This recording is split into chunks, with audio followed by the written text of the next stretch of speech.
Britain's involvement in the two world wars of the 20th century meant a crucial role for the railways in each period of conflict. And in my next few videos, I'm going to detail some of the events and the history of the railways during the Second World War of 1939 to 1945. The Second World War was a particularly tough test for the railways, largely because of the far greater destruction caused by the air raids, but also the restrictions placed upon the railways at home, added to which there was a much greater tonnage of equipment to be moved. Unlike the First World War, during the Second World War, employment within the railways was considered a reserve occupation, and therefore any intent to join the forces had to be considered by management on its own merits. Nevertheless, 60,000 railway employees left their vocation and joined the forces during the course of the war. Today's video, I shall be concentrating primarily on those special trains, special services that conducted the vast logistical challenge of the evacuations of children and vulnerable adults from the inner cities in September 1939 as the war erupted once again in Europe. These evacuations were not a spur-of-the-moment operation, and indeed their planning can be traced all the way back to May the previous year, 1938, when Parliament began to debate the issue. In February 1939, when the clouds of war was certainly amassing on the horizon, Parliament secured and agreed funding between the railways and the Ministry of Transport for these evacuations. A full rehearsal for the evacuation was conducted in August 1939 between Newcastle and Gateshead. This was conducted by the LNER, the London North Eastern Railway. And the plan was to run evacuations from Newcastle over a 2-day period.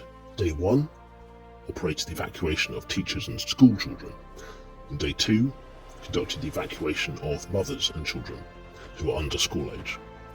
The LNER utilised many of their locomotives for this, including their famous Pacifics, the A4s, A1s and A3s. But it was a success. But notably, the outbreak of war was in everybody's mind, and LNER put to everybody who was operating as part of it and who took part in it as an evacuee that should hostilities break out before the completion of the exercise, then the plan may have to be modified.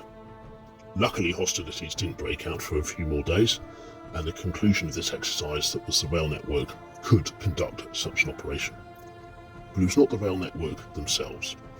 It was of course their employees, their staff, their management, but it also involved local authorities, the police, medical services, forces, volunteers, school teachers, and for the evacuations themselves, 17,000 members of the Women's Volunteer Service were called up.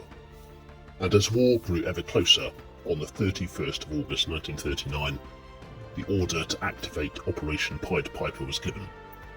Local authorities joined together with police forces, medical staff, railway staff and management from the 4 big railway companies: Southern Railways, Great Western Railways, London Midland and Scotland Railway, and the London North Eastern Railway, respectively. But nevertheless, war was inevitable, and on the 31st of August 1939, Operation PIPER was put into effect, with the order given to all the rail companies and local authorities. The challenge was on, and the 4 big rail companies, Southern Railways, Great Western Railways, London Midland, Scotland, and the aforementioned LNER, all rose to that challenge. But it was not easy. Suburban passenger services were cancelled, freight lines were moved about, schedules were changed, locomotives were pulled to other parts of the country to assist. It was a massive coordination, massive movement of locomotive and equipment. But everything was in place, they prepared, and the services were ready. One of the biggest challenges, which so often goes under the radar when it comes to operations of this size and magnitude, is the command and control element, and PIPER was no different. To really affect this level of movement of people, this flow of transportation, it required careful management, cross-border management between the 4 companies, and very close coordination with regional and national authorities. Chief among the assistants of this was the London Transport Services, which ran a series of station and signal control centres which managed the operation and movement of locomotives and trains in and out of the capital. Their purpose was to ensure that trains came in swiftly, would move swiftly, got to where they needed to be on time, but also, and probably more importantly, that lines were clear where trains were coming through. Let's face it, the last thing you want if you're evacuating large groups of people is to have a train in the way, not know it's there, and crash into the back of it, because that would be bad. And these nerve centres proved absolutely vital to the successful operation of that evacuation effort. Amongst the coordination, there were 1,589 assembly points, 168 in training stations, and 11 exchange stations. Now, these exchange stations were where the London services would exchange and evacuees would get off and onto the main line. Locomotives were hauled in from all corners of the country, and it was not unusual to see a Southern Railway locomotive well into GWR territory, or even LNER and LMS locomotives right down south within the southern region. It was all hands to the pumps, and every locomotive that could be spared was put onto task. This saw many high-end express passenger services cancelled. It saw many high-end express locomotives such as the famous Grizzly A4s rescheduled, brought onto different services. One notable observation was for a record of an Grizzly A4 that was used from King's Cross and hauled a train that consisted of 24 coaches, which was an extremely large train for one locomotive. Less well known is that it was not just people that were evacuated. Goods were as well, and all the art treasures from the National Gallery in London were sent by train to Festiniog in North Wales. The Bank of England was moved to Overton in Hampshire, a small village just outside of Andover, and over 2,000 tonnes of gold was taken by train to the coast and later relocated to Canada. But whilst I focus on the logistics and the coordination of the day, it is easy to forget the emotional trauma that these children and vulnerable people and adults went through. The separation anxiety would have been high. They had no idea where they were going, no idea what would await them, no idea what would befall their parents and their families that were left behind in the inner cities. This was, without a doubt, a significant undertaking, both mentally, emotionally on the part of those who evacuated and their families, but from those who were coordinating, those who managed, and those who enacted the operation.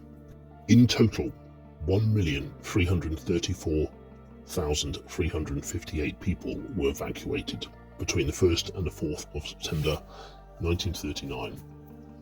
This was a tremendous undertaking. The coordination between local authorities, emergency services, railway staff, volunteers, the Women's Volunteer Service, the armed forces, civil servants, medical staff, teachers, parents, and ultimately as well the children themselves, was a massive undertaking, an emotional, stressful and anxious time where everybody came together to achieve an aim, and it was highly successful. Interestingly, those first few months of 1939 and the Second World War, many in Britain considered it to be the phony war, and many were lulled into a false sense of security, with up to 70% of evacuees in some areas returning home before the turn of 1940. Further evacuations would of course follow as the Blitz took hold that year, but Pied Piper was a good precursor and really evidenced the contribution that the rail network would make to the war effort. This was also followed up in the evacuations of Dunkirk, with assisting in moving troops from the south coast back to base, but also troop movements themselves, as well as the preparations for D-Day. Those Dunkirk evacuations up Dynamo were certainly more chaotic, more hasty, and more urgent, shall we say, than the Operation Pied Piper, which had far more planning. But I shall touch on Up Dynamo in a future video, as well as other aspects of the rail history as it is connected to the Second World War. So please stay tuned for more.